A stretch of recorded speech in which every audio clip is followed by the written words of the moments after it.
नमस्कार दोस्तों, अभी अभी की सबसे बड़ी खबर निकल कर आ रही है। हाँ दोस्तों, जिसे सुनकर आप लोगों को पैरे तले जमीन खिसक जाएगी। तो आपको बता दें कि इंसान चाहे तो कभी न कभी धोखा दे सकता है, मगर आप एक कुत्ते को रोटी खिलाते और उसे प्यार करते तो वो अपना और प्यार से अपना हाथ उसके सर पे फेरते तो कुत्ता आपको कभी भी धोखा नहीं दे सकता और जिंदगी भर आपकी पूरी वफादारी करता है। ठीक वैसे ही आज देखने को मिल रहा है आकांक्षा दुबे के डॉग के साथ, क्योंकि आकांक्षा दुबे जब से इस दुनिया को छोड़कर चली गई है तब से उनका डॉग रो रो कर बुरा हाल है और वहाँ आकांक्षा दुबे के फोटो के पास बगल में बैठकर रोता रहता है और हमेशा आकांक्षा दुबे के आने का इंतजार करता है। और इतना ही नहीं, जब आकांक्षा दुबे का टीवी पर न्यूज चलता है तो उसे देखकर कुत्ता जोर जोर से भौंकता है।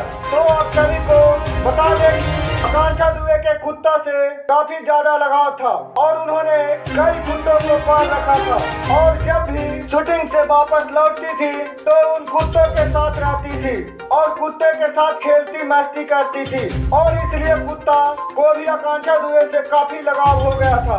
और आज आकांक्षा के कुत्ते का तारीफ पूरे दुनिया में हो रहा है कि वही कुत्ते कभी खिड़की से झांककर कभी छत पर जाकर बस एक ही काम करता है, बस आकांक्षा दुबे का इंतजार करता रहता है। तो आज आकांक्षा के लिए इंसान क्या कुत्ते भी रो रहे हैं। तो अगर आपको कुत्ते से प्यार है तो वीडियो को एक लाइक कर दिया था। कुत्तों के खातिर आकांक्षा के मुख्य आरोपी समर सिंह को क्या सजा मिलनी चाहिए कमेंट में जरूर लिखे तथा वीडियो अच्छी लगे तो वीडियो को एक लाइक कर दीजिए तथा चैनल पर नए हो तो चैनल को सब्सक्राइब कर दीजिए। धन्यवाद।